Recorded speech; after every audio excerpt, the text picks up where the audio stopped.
ನಮಸ್ತೆ ಗೆಳೆಯರೇ, ಎಲ್ಲರೂ ಹೇಗಿದ್ದೀರಾ? ಚೆನ್ನಾಗಿದ್ದೀರಾ ಅಂತ ಭಾವಿಸ್ತೀನಿ. ಯುವರಾಜ್ ಕುಮಾರ್ ಅವರ ಎರಡನೇ ಚಿತ್ರ ಯಕ್ಕ ಟೀಸರ್ ರಿಲೀಸ್ ಆಗಿದೆ. ಈ ಹಿಂದೆ ರಿಲೀಸ್ ಆದ ಯಕ್ಕ ಮಾರ್ ಸಾಂಗ್ ಕೂಡ ಸೂಪರ್ ಡೂಪರ್ ಹಿಟ್ ಆಗಿತ್ತು. ಈ ಯಕ್ಕ ಅಂದಾಗಲೇ ನಮಗೆ ನೆನಪಾಗೋದು ಪುನೀತ್ ರಾಜ್ಕುಮಾರ್ ಅವರ ಜಾಕಿ ಕ್ಯಾರೆಕ್ಟರ್ನ ಯುವರಾಜ್ ಕುಮಾರ್ ಅವರು ರೆಪ್ರೆಸೆಂಟ್ ಮಾಡ್ತಿರೋದು ಇಲ್ಲಿ ಎದ್ದು ಕಾಣುತ್ತೆ.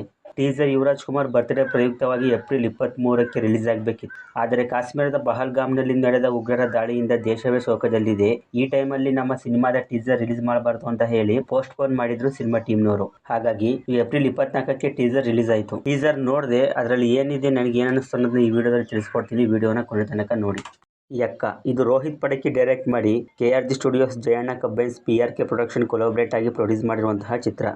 ಟೀಸರ್ ನೋಡಿದಾಗ ನನಗನ್ಸಿದ್ದು ಇದು ಪಕ್ಕಾ ಮಾಸ್ ಎಂಟರ್ಟೈನ್ಮೆಂಟ್ ಮೂವಿ ಅಂತ. ಯುವರಾಜ್ ಕುಮಾರ್ ಅವರ ಯಕ್ಕ ಪಾತ್ರ ಜಾಕಿ ರೆಪ್ರೆಸೆಂಟ್ ಮಾಡುತ್ತೆ. ಇಲ್ಲಿ ಯಕ್ಕ ಪಾತ್ರದ ಒಳಗಡೆ ಮಗುನೂ ಇದೆ, ಮೃಗಾನೂ ಇದೆ. ಇವನು ಮಗುವಿಂದ ಮೃಗ ಆದ್ನ, ಮೃಗದಿಂದ ಮಗು ಆದ್ನ ಅನ್ನೋದನ್ನ ನಾವು ಸಿನಿಮಾ ನೋಡಿ ತಿಳ್ಕೋಬೇಕು. ಯುವ ಸಿನಿಮಾದಲ್ಲಿ ಇದ್ದ ಪ್ರೆಸೆನ್ಸ್ಗೂ ಯಕ್ಕಾದ ಪ್ರೆಸೆನ್ಸ್ಗೂ ಇಲ್ಲಿ ವ್ಯತ್ಯಾಸ ನೋಡಬಹುದು. ಎರಡನೇ ಸಿನಿಮಾದಲ್ಲಿ ಅವರ ಸ್ಕ್ರೀನ್ ಪ್ರೆಸೆನ್ಸ್ನ ಇನ್ನೂ ಬೆಟರ್ ಮಾಡ್ಕೊಂಡಿದ್ದಾರೆ. ಟೀಸರ್ ಡ್ಯೂರೇಷನ್ ಕಮ್ಮಿ ಇದ್ರೂ ಒಂದೊಂದು ಫ್ರೇಮ್ ಕೂಡ ಅದ್ಭುತವಾಗಿ ಬಂದಿದೆ. ಎಸ್ಪೆಷಲಿ ಇದಂತೂ ನನಗೆ ತುಂಬ ಇಷ್ಟ ಆಯಿತು.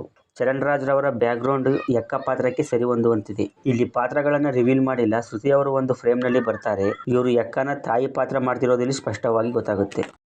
ಅವರು ಆಕ್ಷನ್ ಸೀಕ್ವೆನ್ಸಸ್ಗಳಲ್ಲಿ ತುಂಬ ಚೆನ್ನಾಗಿ ಅಭಿನಯಿಸ್ತಾರೆ. ಆಕ್ಷನ್ ಕೂಡ ಚೆನ್ನಾಗಿಯೇ ಮಾಡ್ತಾರೆ. ಆದರೆ ಆಕ್ಟಿಂಗ್ನಲ್ಲಿ ಇನ್ನೂ ಸ್ವಲ್ಪ ಎಕ್ಸ್ಪ್ರೆಷನ್ ಬೇಕು ಅನಿಸಿತ್ತು ಸಿನಿಮಾದಲ್ಲಿ. ಈ ಸಿನಿಮಾದಲ್ಲಿ ಅದನ್ನೆಲ್ಲ ರಿಕವರಿ ಮಾಡಿದ್ದಾರೆ ಅಂತ ಅನಿಸುತ್ತೆ. ಈ ಸಲ ಪೊರ್ಕೆ ಇಟ್ಕೊಂಡು ಒಣ ಕಸ ಹಸಿ ಕಸ ಕ್ಲೀನ್ ಮಾಡೋಕ್ಕೆ ಬರ್ತಿದ್ದಾರೆ. ಇಲ್ಲಿ ಒಣ ಕಸ ಯಾವುದು, ಹಸಿ ಕಸ ಯಾವುದು ಅನ್ನೋದನ್ನು ನಾವು ಸಿನಿಮಾ ನೋಡೇ ತಿಳ್ಕೋಬೇಕು. ಟೀಸರ್ ಇದ್ದಂಥ ಎಕ್ಸ್ಪೆಕ್ಟೇಷನ್ನ ರೀಚ್ ಮಾಡಿದೆ ಅಂತ ಹೇಳ್ತೀನಿ. ಇನ್ನು ನೀವು ಕೂಡ ಟೀಸರ್ ನೋಡಿದರೆ ನಿಮಗೆ ಏನು ಅನ್ನಿಸ್ತು ಅಂತ ಕಮೆಂಟ್ ಮಾಡಿ ತಿಳಿಸ್ಕೊಡಿ. ಸಿಗೋಣ ಮುಂದಿನ ವಿಡಿಯೋದಲ್ಲಿ. ಬಾಯ್.